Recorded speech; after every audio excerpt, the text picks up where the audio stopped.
Hello, welcome to Pop Therapy and True Crime Files, where pop culture, intuition, and true crime collide. My name is Maryam. I'm a psychic medium. And we decode the drama with depth. And my name is Denise, and I'm also a psychic medium. So, your dose of pop therapy for tonight is Blake Lively and Justin Baldoni case. This is the first time I know about it. This is going to be interesting to look at it intuitively. Tiger Woods and Lamar Odom, not together, but they both seem to have similar vibes there. Nancy Guthrie check-in, of course. And then we're going to have a bunch of fun extra conversations. Denise, you were at a wedding this weekend, were you not? Yes, I was. Yes, How I was was. It was a blast, actually. It was really super fun. It was my older son that got married, and his groomsmen were quite hilarious walking down the aisle. And when my other son was walking, my son-in-law was one of the groomsmen, and he did this kind of crazy handshake with my son. And then my other son, he jumped in my son's arms and put his legs around his waist like, hi. It was hilarious because I was like, oh no, what is he going to do? Because I saw them lock eyes like brothers do. And I was like, oh gosh, what is going to happen here? It was so funny. That's so cute. Those guys have they always been close? Yes. Yeah. And they're 5 years apart in age too. So it's actually really kind of nice. So it was hysterical. And then during when the bridal party came in, all the bridesmaids did a choreographed dance. Oh yeah. I can't remember the name of the song. And then the groomsmen came in with them, and they were all like the hype men for them. So it was just a lot of fun. That's really cute. Oh, but I'm It sure was. work. Denise, you did all of the flowers and tables and stuff like that. Yes, I did all of that for the rehearsal dinner, and then the venue that they chose for the actual wedding, they did all of that. But yeah, so I did all of that because I like doing that stuff. It's fun. It's very creative for me, and it gives me an outlet to do that kind of stuff. So yeah, it was super fun. You have such a good eye. Like, she sent me photos of all the work she did, and it was like, how do you, like, it's like anything that doesn't come naturally to you. You look at someone else and you're like, how do you pull that off? So yeah, you're really, really talented when it comes to that stuff. It's really impressive. Well, thanks, because sometimes I'm like, people are like, how do you do that? I go, I don't know. I just do it. Yeah, we all have talent in some area, and that's one area that you're very good at that. I'm glad the wedding went off without a hitch, because that's always stressful. Yes. Yeah. The biggest dilemma we had before the wedding start is that my son and my daughter-in-law did things a little backwards, and they had kids first and then they got married, which is whatever. And the babysitter, which is her cousin, and she's 16 or 17, forgot the diaper bag. That is a problem when you have a 14-month-old. So what do you do? Like, well, what we did is we called my sister, her great aunt, and said, hey, could you go to the house and pick up the diaper bag and bring it with you? Yeah, that's a biggie. So that was like, if that's the worst thing that happened, then you're in good. Then you guys That's right. I was like, oh, we'll be fine. All right. So you guys, let us know in the comments what true crime and or celeb stories you would like us to read. Please be a part of this. We are just grabbing like the headlines and going for it, but you guys tell us what it is you would like to see. Now, we have got our after party, which is called Hot Take.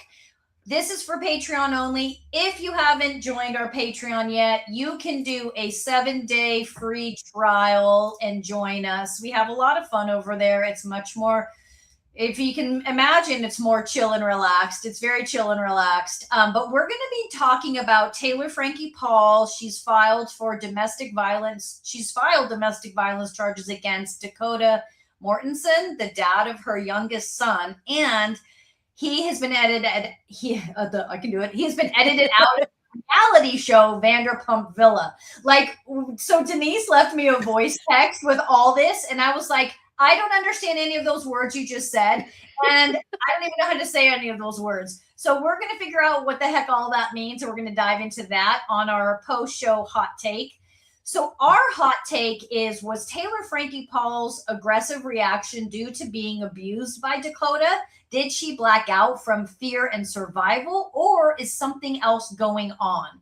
And tonight in our post-show hot take, first off, can I tell you how long it took me to figure out how to say her name? And I know I'm still not going to say it right, so please be patient.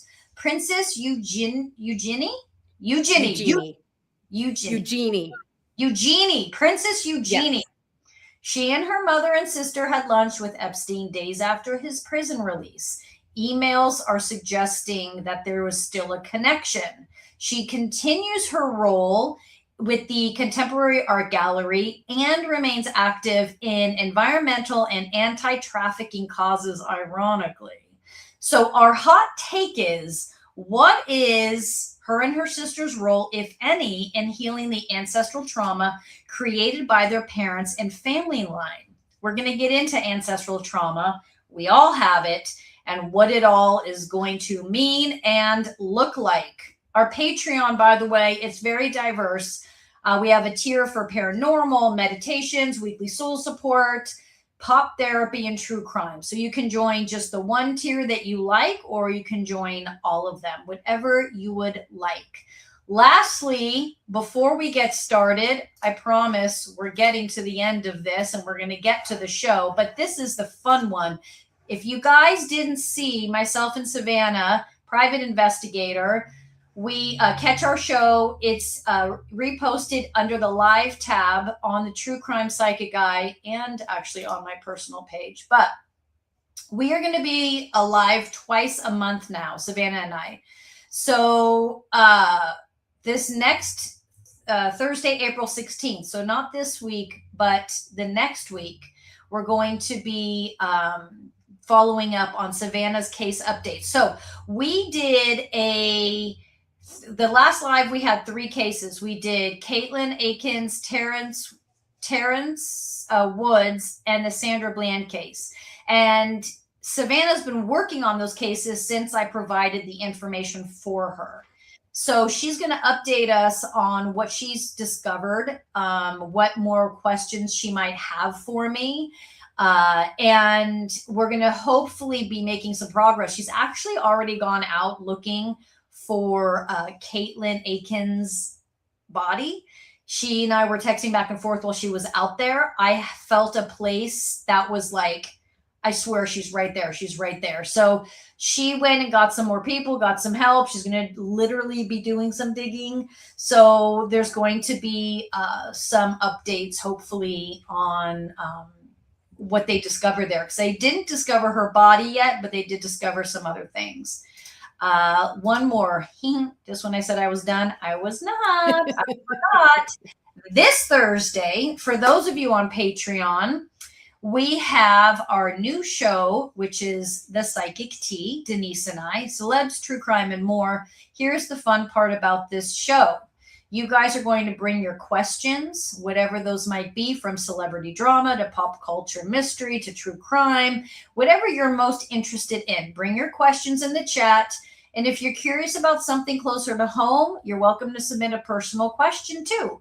So bring your intuition, and we are going to go beyond the headlines and into the vibes on the Psychic Tea. That's on Patreon only. Thursday night, this Thursday, 6 p.m. Pacific Standard Time. And we're going to be doing that twice a week. All right. I think we're actually ready to start the show. So let's get into your nightly dose of pop therapy. We are starting with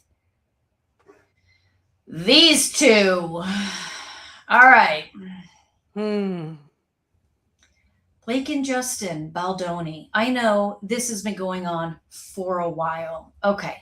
The latest development in their case has stirred up Hollywood and a lot of legal chatter because a federal judge tossed out 10 of Blake Lively's 13 claims, my lord, including sexual harassment, defamation, and conspiracy. ruling she was an independent contractor, not an employee, so she isn't covered by federal harassment protections. Still, three claims remain: retaliation, aiding and abetting retaliation, and breach of contract. Those will all head to trial on May 18th. That means the case now centers not on alleged on-set misconduct, but on whether Baldoni's camp retaliated against Lively and harmed her reputation after she spoke up. Oh my. All right, Denise, do you have any pop thoughts before I jump in? Yes. And I think she made a lot of it up to start with, because there was some kind of, I feel like there was something going on behind the scenes, and then she tried to blame him.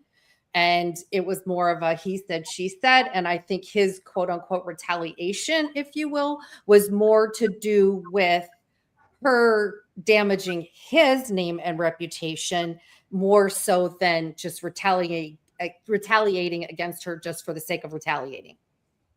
Okay. Let me see. So some of these questions, we've got some questions from you guys ahead of time, and then we put in some of our questions. So let us know in the chat if you got some questions. I see that there's some comments popping up, Denise, if you want to catch some of those. What was really going on between Blake and Justin behind the scenes? This is what I feel. I feel they started out as like it was going really good. Like I feel like they started out, they really saw eye to eye. There was excitement. There was like a mutual respect, and it was going really good. And then something happened, and it just went off the rails fast. Like it went from, everything's fine to just bam, it wasn't. So the question is, what happened to cause this whole thing to do a big U-turn? And then once the U-turn hit, so this is something that I talk about a lot, because when we talk about managing our emotional bodies, when we talk about being grounded, being present, not allowing our past to follow us, when we are in meditation every day, when we are in therapy when we need it, when things take a turn unexpectedly in a relationship that seems like it's going well, we have the choice to either react and respond from past trauma, past suffering, or our own emotional insecurities, or we have the choice of responding in, from a grounded space, one that might be uncomfortable and might be challenging, but that can see all sides and can speak honestly and clearly to the situation. I don't feel she took this approach. I don't feel that that was the approach taken. I feel like she takes issue when she's not able to get her way. And a part of it feels a little bit like a spoiled behavior. And part of it is being assertive and, going for what she feels she wants and needs, which she should. Justin is not innocent in any of this, but he underestimated who he was going up against. She can portray herself as sort of soft-spoken, light, fun, easy to get along with. And then when you cross her, everything changes. And he crossed her. And I'm not really sure what that specifically looks like and means, but he did. And so now you have two people reacting without balance from a very unhealthy way. And then they've got teams of people behind them that are doing whatever they want and can to protect themselves first, and then protect their clients. Everything about it is just messy because nobody is acting out of a place of consciousness and integrity, they're all acting out of survival. Like everyone's freaking out now and they're trying to cover up their tracks, and it's a disaster. So that's why I started from before it was bad to where we are today. So that's what I like. And now what's going on behind the scenes is not like there's no relationship. It's just absolutely destroyed. I don't feel there's any communication anymore. Mm-mm. Viewers have been saying that this story feels off, public perception versus the truth. I just gave you my intuitive read on what the truth was. And it then, like I said, it has just spiraled.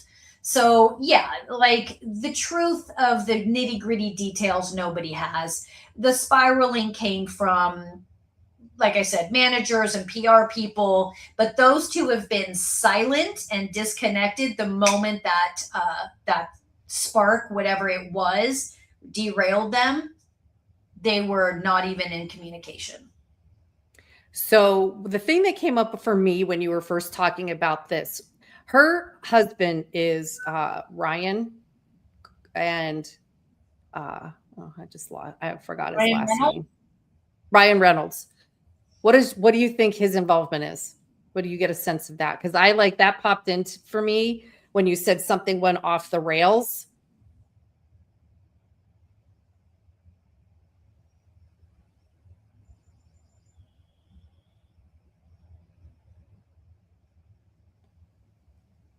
That there may have been an uncomfortableness with him and the relationship the two of them were having.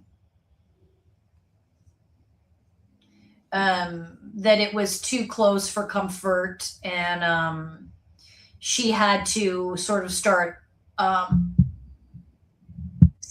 what's the reverse course, backpedaling is the word I was looking for, and that's where things just started to get nuts. And I don't think he really knows the truth. There was no cheating. There wasn't anything like that. But I don't think she was 100% honest with her husband on what derailed this. And so he's just reacting from what he's been told from her, not necessarily from the truth. Right. Yeah. That's kind of what I took from that. So yeah, because I was like, oh, something here isn't right. So this was an interesting question. A lot of people wonder who's really in control of the narrative, who is stronger or more guarded. And no one's in control of the narrative anymore. It's gone. It's gone. Everyone blew it. Everybody blew it. I blame everyone. They all blew it because no one was acting. No one was looking out for each other. Nobody was trying to protect or look out for each other. Everyone was out for themselves, and it just turned into a literal shit show. So I don't feel anyone has any control over the narrative anymore. I feel like it's just spiraling. Yeah. And that's why they're going to let this go to court, because that's what the decision's going to be. And then everybody's going to go to their corners. Mm-hmm. Did Hollywood itself shape this situation? Was it guided by the energy of fame more than fate? Yeah, everyone's selfish, and they want things their way, and when they don't get something their way, they lash out. So good luck. Yeah, that's a bummer, but that's a rough case. Do we have any questions in the comments before we move on? Let us see. Big Kitty. I was going to say, Big Kitty just has a comment here. A lot of these celebrity couples are placed together for image, and it's not a real relationship. And that can very well be true, because you see, you can tell some people have on-screen chemistry, and you can tell the camaraderie, or you can also just tell they're just kind of going through the motions. So I'm sure it's just like headline grabbing. Yeah. Yeah. And if I recall, I didn't see the movies, nor have I read the books. However, from what I recall, hearing about these movies was that it was a pretty intense storyline. So I think there was just a culmination of things to go along with, you know, what the movie was even about, what the book was even about, which I believe was narcissistic manipulation and that kind of stuff. Interesting. That makes sense, though. All right. So if that's all we have for questions and comments, let's move on from the headlines to the home front. We're stepping into the spirit of the house, uncovering what the walls remember and what the energy reveals. The energy in the home, not the way the home looks. And in this home, we can be fooled just a little into seeing the beauty of the home and not feeling the energy of the home. This home has a energy that can be a little stifling. Don't be fooled by how large the home looks and how expansive the home is. When you live in this home, the energy will bring to light consistent karmic patterns, and you will have the option to see those patterns or ignore those patterns. If we choose to ignore, you'll feel like things aren't moving quick enough. You'll feel like things aren't opening up for you. And you'll find that relationships can be a little challenging. So how do we change this? It's different for every home. In this home specific, you would want to open up walls, remove some of the walls, and actually make this a cozier, smaller space. There's something about the expansiveness and the way the home was built that's causing this repetition of old karmic patterns. It's a combination of the way the home was built combined with the energy of the land, and together, those are creating this repetitive karmic pattern. All right, let's jump back in to the latest on Nancy Guthrie. This case is not going away. So the current situation as of April 2026, investigators now believe Savannah Guthrie's 84-year-old mother may have been abducted by aliens. Just kidding.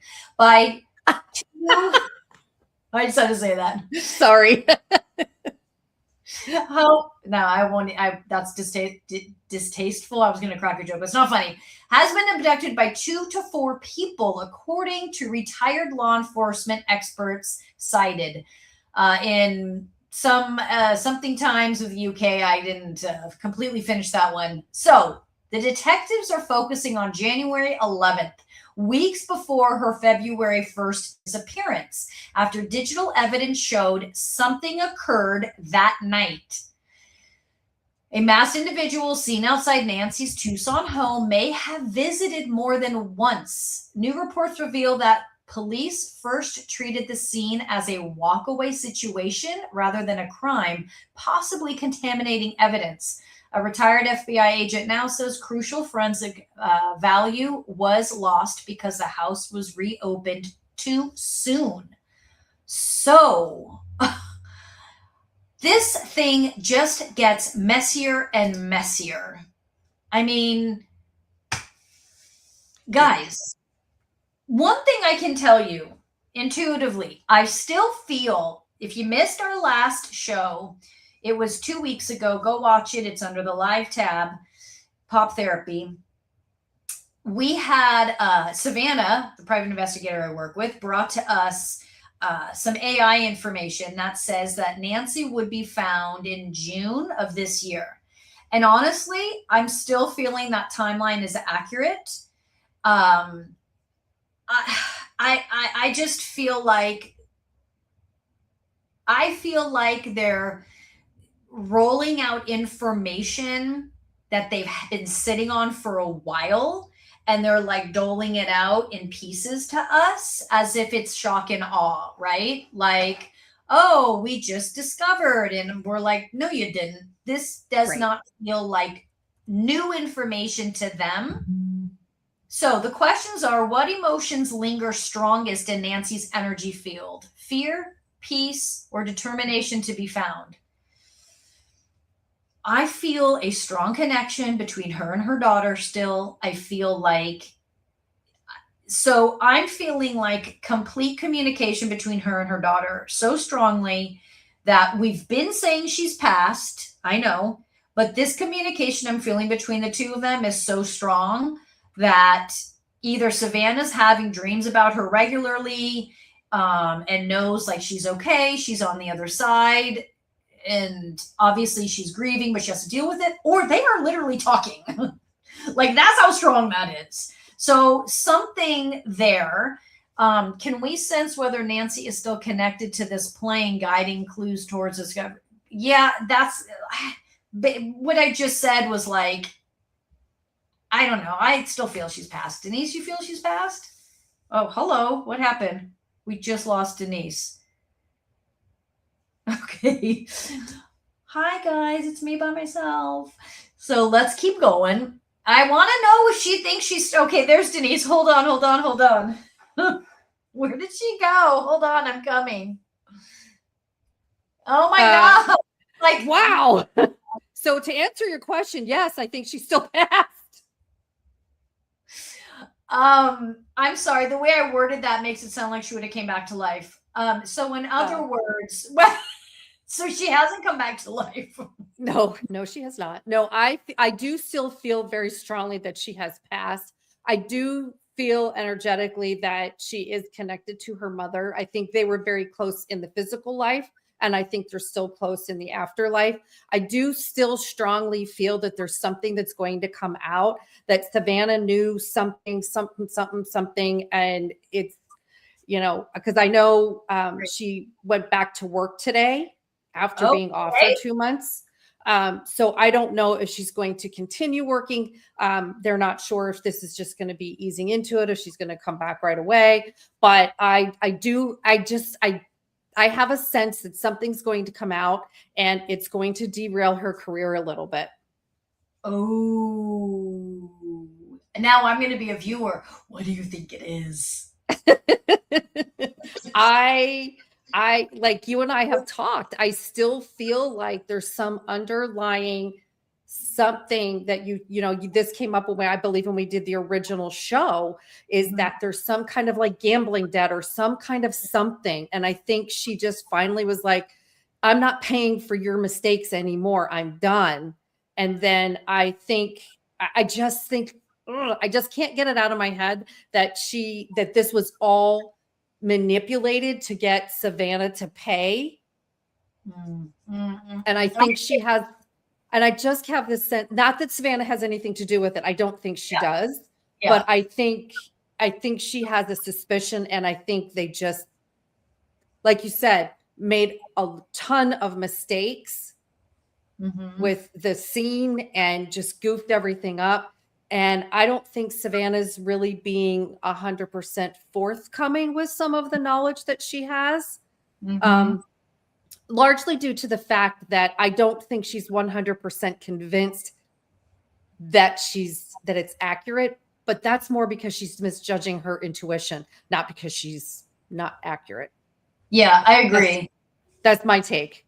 And I don't feel like, I don't know. I mean, her husband feels a little sketch to me, but I feel like Savannah's kind of doing that thing where she's sort of like not trying to not look at like all what he's done. And I don't know that he's done anything like horribly awful, but like he's pushing the line a bit.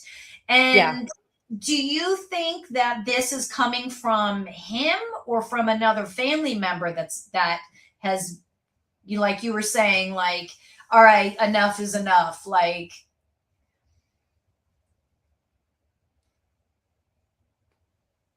good question. I'm like trying to really get into that. And it's kind of very blurry because it's kind of messy. And I think it really, really could be the brother-in-law and her husband. Yeah, I was just going to say the same thing. I saw like a connection with both of them. Yeah. There's like a woven cord between the two of them. And they were skating the line there. Yeah, I agree. I can't help. Oh, sorry. Go ahead. Oh, you go. I was going to say, and I can't help but feel that this was all orchestrated. And like I think I said that last time. And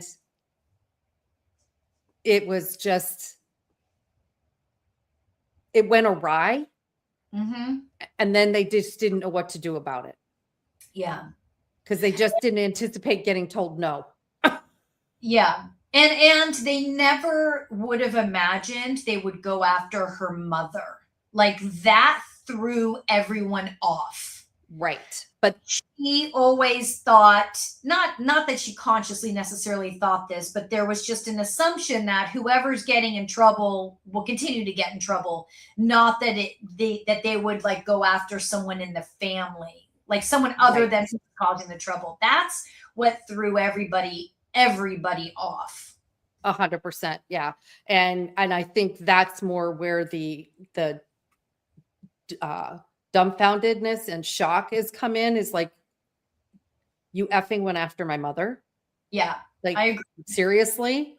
Mhm. And, and I think it's more kind of that type of thing. And, yeah, I just feel like it's really going to be heartbreaking when this all comes out.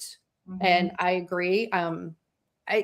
I know the thing, I know that what you're referring to is with the AI, the TikTok AI that Savannah shared, was I don't think she's 700 miles away. Oh yeah. That's right. You were Because really offended by that. well, maybe because to be honest with you, like 700 miles from Tucson, she is really either in Mexico, she could be in Texas, she could be in California somewhere, or she could be in northern Arizona. So it's not that she can't be in Arizona, but like that's a long way to take her away from where they kidnapped her from. I think. Yeah, it unnecessarily, and you're risking, just from a logical place, you're risking a lot by doing that. I still feel like she's super close. Like I originally said, like, have you looked in the basement? Even though there's no basements, like basements next door, like really close. And what's interesting is how they raided the house next door or something, right? They took two people out, and that to me felt like just some staged weird thing to make it look like they were doing something with the case. Like that just didn't add up. Like when I saw that, even though I had said I felt like she was really close, that was like, no, that's not, that felt fake. That's like too close. Hazel has asked, do we have any idea where she is? And then she's also said something about Annie and Tommaso have been investigated so hard, which is the brother or the sister and the brother-in-law of Savannah. Thank you for that. And they found nothing with them? So far, they can't, nothing that they can pin on them. Okay. But then I still kind of go back to the car that they confiscated, and they still haven't released, from what I understand. Okay. So yeah, she's saying no. So to answer this, we've done so many reads on this, but I believe it's in the last episode we did, Hazel, which you should check that out if you didn't see it, where with the TikTok AI prediction. But I still feel her clearly in a home, and it's either underneath. It's not, it feels like she's like in a basement underneath, or like in a rec room or something. And to me, she feels in Arizona. She doesn't feel like she's left Arizona. That's just and I think too, I think it's what makes it harder for psychics to read this too, is that there's a lot of misinformation being purposely thrown out there, trying to like get people off of what's really going on. Because we felt this whole time that everyone knows what's happening. Like they may not necessarily know where she is. They might, but they have more information than they're sharing with us. Savannah has more information than they're sharing, which is fine. It's none of our business, but they know more than what they're letting on. And that's what's like they're throwing chum in the water. So people aren't paying attention to, wait a minute, you guys have known what, or whatever, like that. Maybe. Yeah. Yep, I agree. So unfortunately, there's just going to be a lot of speculation until the body is just found. And I agree with you. I do think she's still in Arizona. There's quite a few places down there, like, there's Green Valley, there's Sierra Vista, there's a lot of places where she could have ended up, because Sierra Vista also has an Army base down there. And so there's just a lot. So there's an Air Force base in Tucson. This is a question that I thought was really interesting. Does the energy around this case point to more than one perpetrator, as investigators now suspect? Here's the thing. Like, we talked about this before. The people that did this, it's like, for lack of better words, the mob, right? If the mob did this, they sent their men to do a job. Like, they're all coming from the same place. Like, you know what I mean? Like, does it really matter if it's 1 or 2 or 3 men? They're coming from the same place. This place being, like, to me, it's always felt like this bigger ring, right? That sends men to do a job. And you catch the men who did the job, who cares? You have to stop the ring that it came from, right? Or whoever maybe in the family was participating in this ring that got them in this mess. So it's like, yeah, there was probably 2 or 3 dudes. What is it? Like, I just kind of feel like saying, stop it, you guys. What does that matter? You know where the source it's coming from. They sent 1, 2, or 3 men. What does it matter? They're all related, all connected. But that to me is where they like keep throwing out this misinformation. So people are like, ooh, what is it? Who is it? And it's like, no, you know the source, right? You know the source. So don't worry about like 2, 3 men. It doesn't matter. You know where it came from. Go to the source. Why they aren't going to the source, I think, is because the source is such a massive ring. They either can't find it, or it's just sort of known that you don't mess with it. Maybe it is literally the mob or something like that. And they're just not going to be able to break that up. No, it's an organized machine. Yeah. So it's like, that's why energetically it feels silly to even say that. It's like, I understand that from a logical perspective. And if you're genuinely trying to do your job, like, you need that information, but intuitively it's like, don't worry about that. Get to the source. Okay. Right. Lastly, before we move on, was the January 11 date a warning sign? So that's interesting, that whole thing, because let me reread to you guys. They're saying that detectives are focusing on January 11th, weeks before her February 1st disappearance, after digital evidence showed something occurred that night. That's interesting, right? Mm-hmm. So the question is, January 11th, I mean, I know this will sound kind of simple and silly, but here it's like the same vibe for me of like, yeah, someone came and scoped out the place.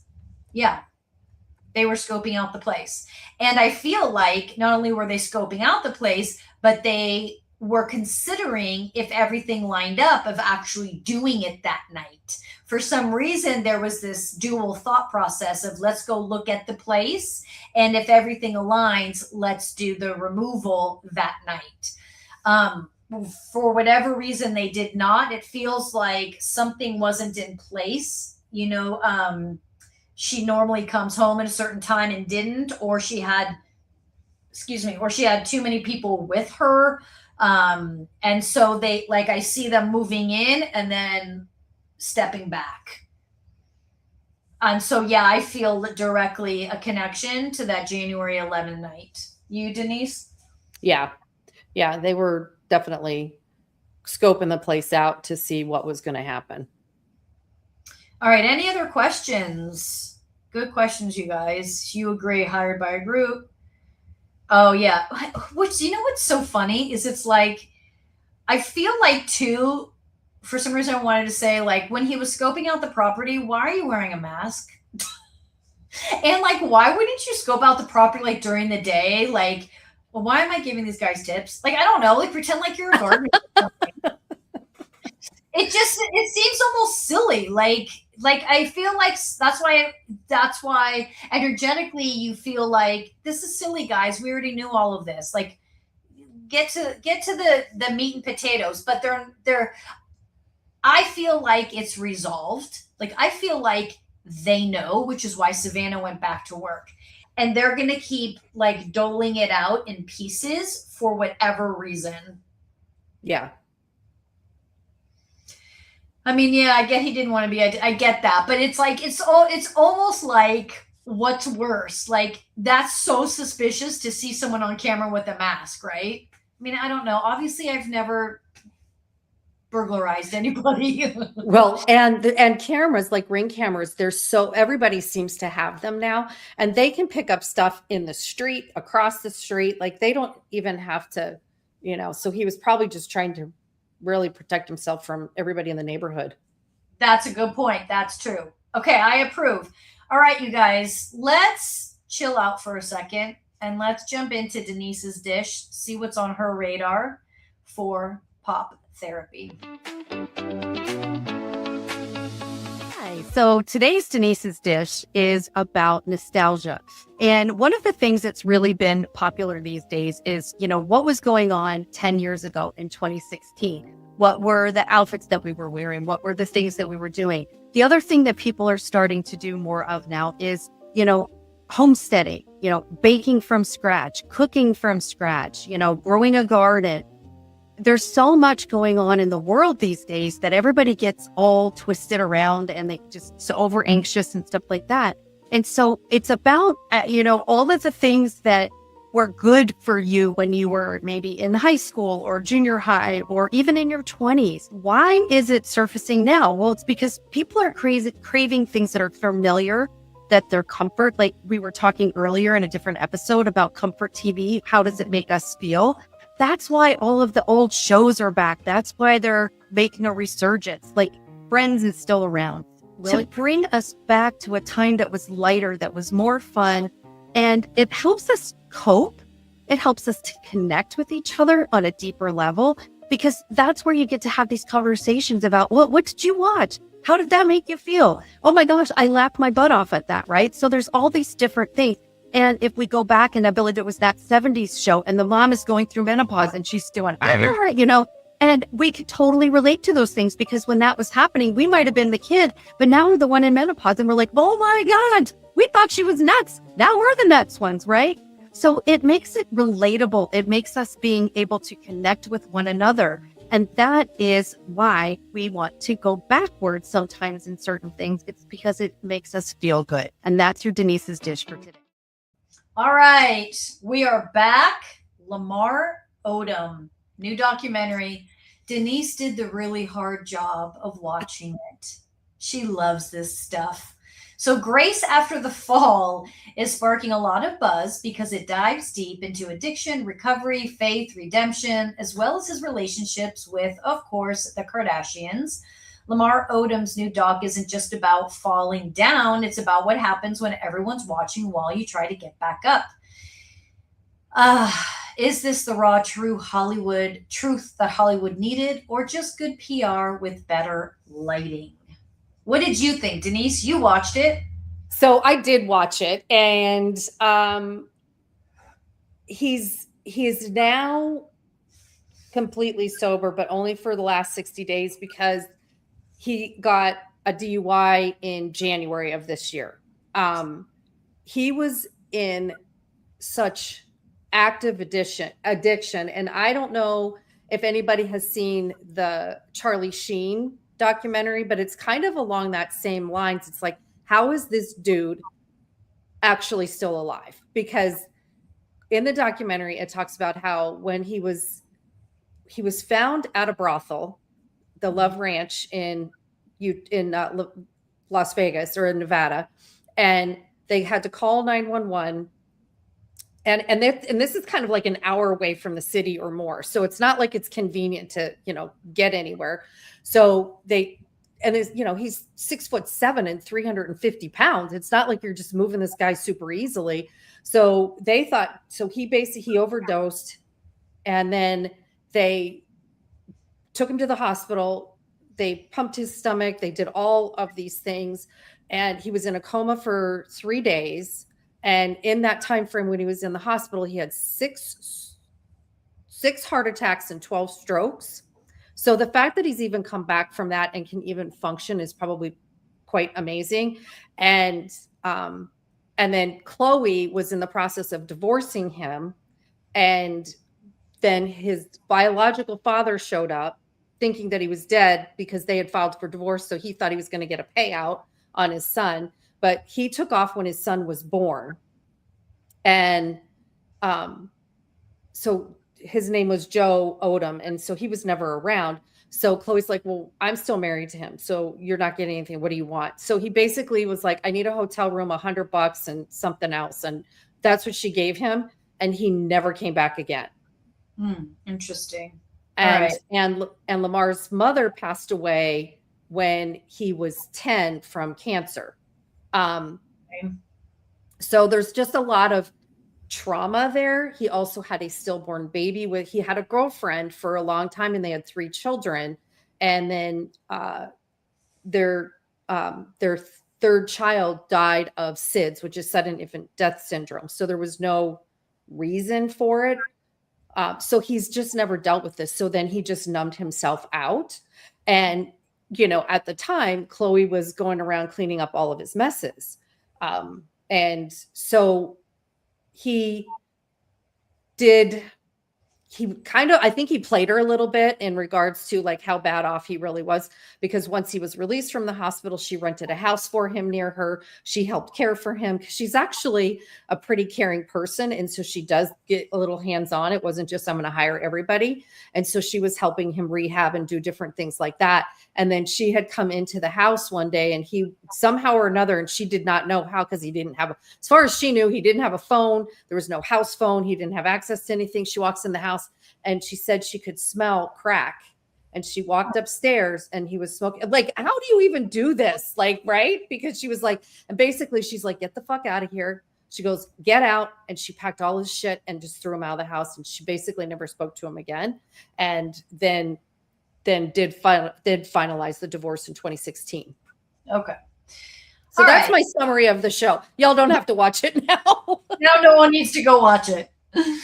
So here's my take on this. Let's see, what are some of these questions that come up? Lamar says, what's that word? Revitalizing his past feels, hold on, I can't see. Revisiting. Oh, he says revisiting his past, he feels like swimming in a cesspool of trauma. Yeah, we all do.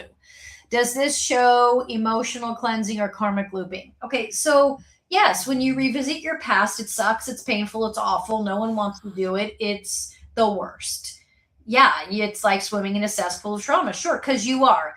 So the hope is we go back just to feel the emotions, express, and then we find ways to move up and out so it no longer follows us. Right. For you, Lamar. So I don't know. I kind of feel like, here's the thing. We all are allowed to take as long as we want to learn what we came here to learn. And addiction for him runs in his family. This is what I'm feeling. So, we understand that addiction is a disease. It's not something that we should be pointing fingers at, right? It's not like he chose to smoke crack to get even with Chloe or to piss off anyone. He has an addictive personality, and that he can't and shouldn't be shamed for or, be punished for. But being willing to look at your past and deal with it, we have to do that on top of battling addiction. And yes, I don't have to do that. So I wouldn't be able to speak to how painful and difficult that must be. But I also understand that we also have free will, and free will means we have the free will to raise our vibration, raise our consciousness or not. We have that choice every day. We have the choice to do things to raise our vibration or not to. And I'm not saying it's easy to make those choices. I'm just saying those choices are there. So for him, I feel like a lot of times the press will blame the Kardashians. I feel like a lot of times people point the fingers and say, well, if he wasn't doing this, and if he wasn't in, if you, here's what I have always intuitively felt, that when we step into the spotlight, it's going to shine what already lives there, the good, the bad, the ugly. And you have the choice to let that light shine on the good, the bad, or the ugly. So in many ways, it isn't any different than the suffering you and I all go through, because we have to face the good, the bad, and the ugly within ourselves also. I feel like he is having all of these near-death experiences, and on one hand, we look at them and say, oh, wow, shock and awe, he's almost died so many times. And on the other hand, I say, if it is not your time to go, you're stuck here. Yeah. Yeah. Agreed. Like he's stuck here because he has tried to go and it didn't work. And so he is stuck being here and dealing with it. And sometimes that isn't as spiritually enlightened as those that have had real near death, not that his aren't real, but like, you know, you've been in a car accident, went to the other side, and it's changed your life. For him, it's like, okay, I'm still here. Okay, I'm still here. I hope, because I feel like he has the potential in him to turn things around. I feel like he is going to get to a point in his life where he is, for some reason, I'm feeling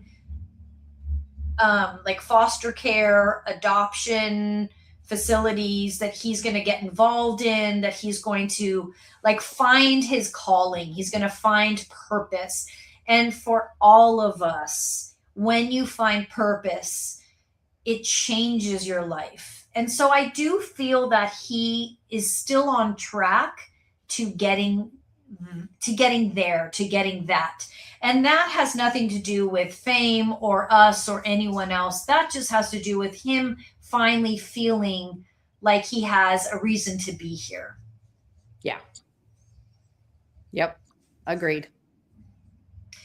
And I think that, you know, is he still carrying cords from fame, addiction cycle? He's going to be struggling with addiction his whole life, as anyone who is an addict is. And there's nothing easy about that.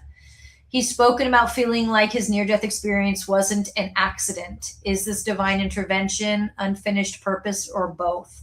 Yeah, I mean, divine, we all have near-death experiences. Just because it wasn't, you know, the car wasn't like this to us, doesn't mean that, you know, something delayed you getting in the car, and had it not delayed you, something would have happened to you. Like all of us have these moments in life that we're being redirected because it's not our time.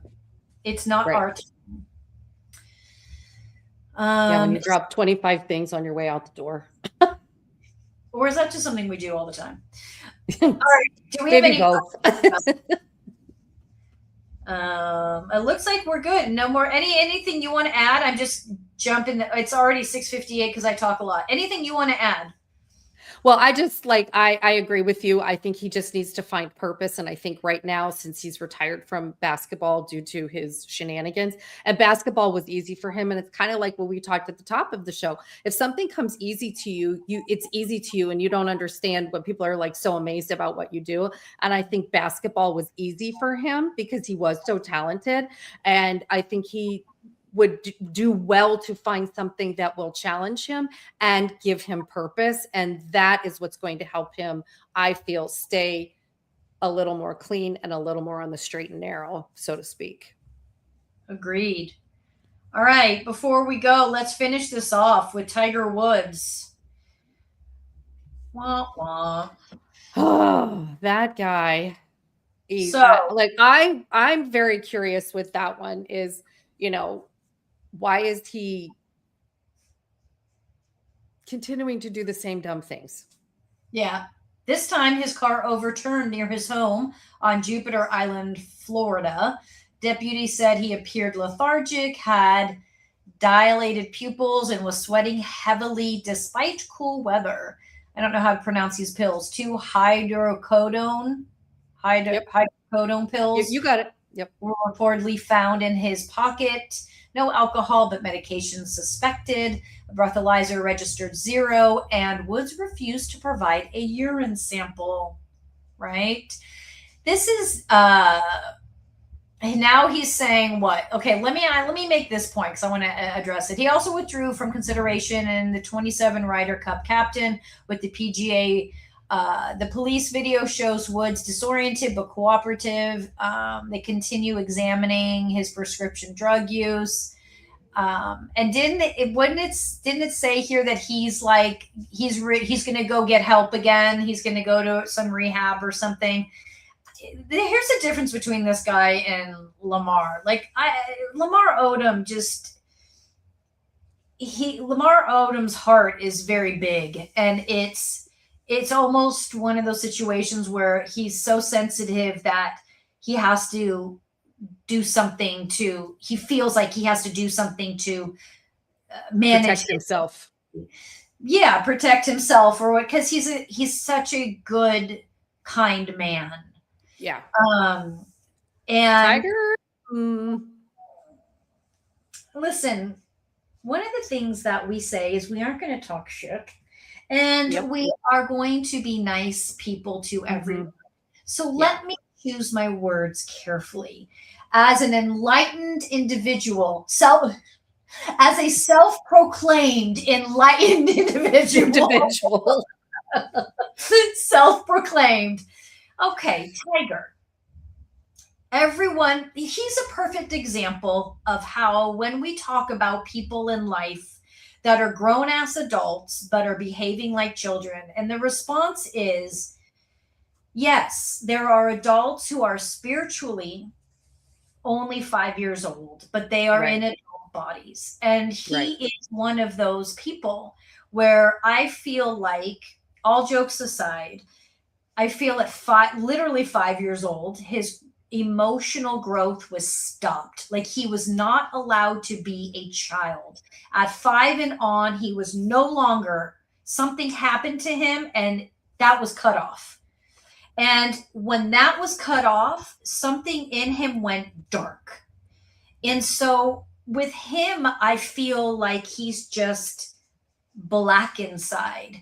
And the soul is just rotted. All of that is not literal. I'm saying it because he has almost, it's like he is disassociated so deeply from his existence that no one's in there. No one's home. Nobody's there. What? So, me and my friend chat. He started golfing when he was 2. Okay. And his father introduced him to the game. And by age 3, Tiger was already showing off his swing on TV. And by 5, he was featured in Golf Digest. So I think the fame at that such young of an age put so much pressure on him. He just checked out of being a person and was just groomed, trained. This is your life.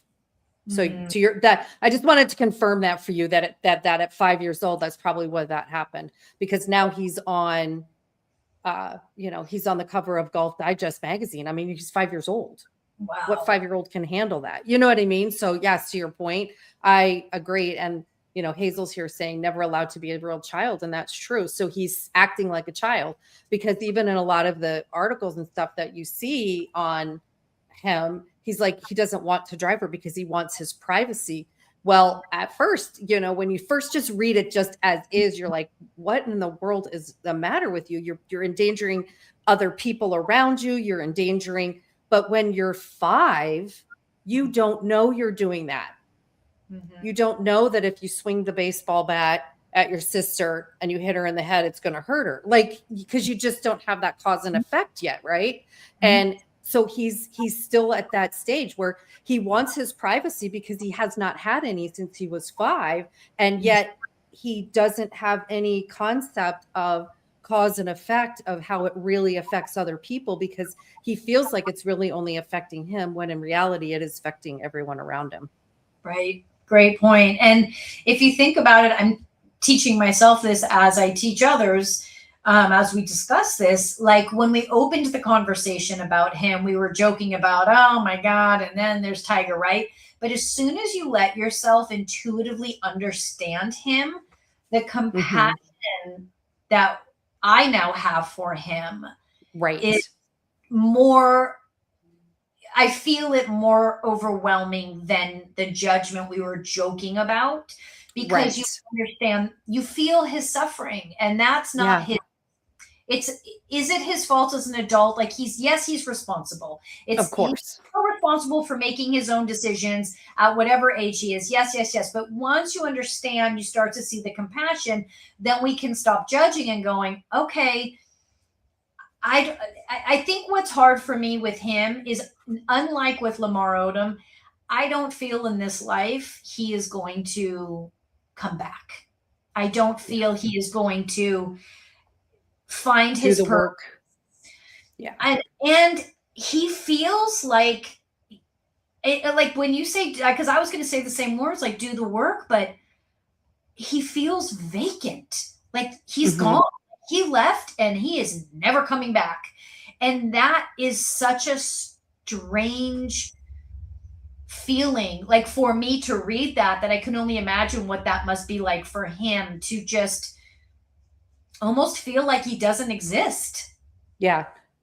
Because he didn't exist as who he was from the time he was 5. He was just a commodity. Yeah.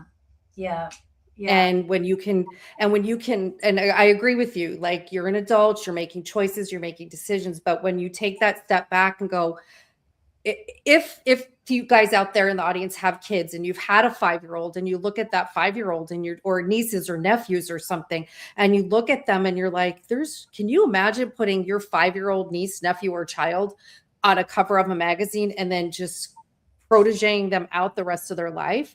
Or, so then you can have that, like you said, that compassion, that understanding for, that's where he got stuck, was at 5. And, that's a great point. That's a great analogy too, right? Especially if you have kids. Like, can you imagine? And but I think too, like, not to get into the weeds of this, but it's like, it's society, man. It's like celebrity is our kings and queens and as our royalty. Like, stop it. Like, it isn't exciting and amazing when a child is excelling at such a degree. It is incredibly stressful and scary and all of these things. And I guess as a society, if we could stop seeing celebrities as royalty, then there wouldn't be this need for us to reach these, to be the best, to make the most, to all these things, which we don't have time to get into that. But you guys. No, because it's a tough, because it's like sports figures and everything else, right? Like, what they're it's their job, right? Like, we all have jobs. What is your job? All right, you guys, listen, we're heading over to Patreon for our hot takes. We've got a lot of hot takes to do. We're going to continue this conversation. Tonight was a great night. We got a lot done. And we did it pretty close to within the hour. So don't leave yet, though. Why? Because we're going to leave you guys with some feeling good vibes. So we will be back in 2 weeks with a whole new Pop Therapy, True Crime Files. In the meantime, enjoy this, and we will see you all in Patreon. Deep inhale through the nose. Exhale, blow it out. Deep inhale through the nose. Exhale, blow it out. Relaxing the shoulders, the forehead. Feel the jaw release. Wiggle the fingers and the toes to make sure they're not clenched. Notice if the belly is soft, relaxed. And feel the belly as it moves with the breath. Feeling yourself rooted, grounded, as if Mother Earth is pulling you down into the center, holding you, protecting you, taking from you anything you no longer need. Deep inhale through the nose. Exhale, blow it out.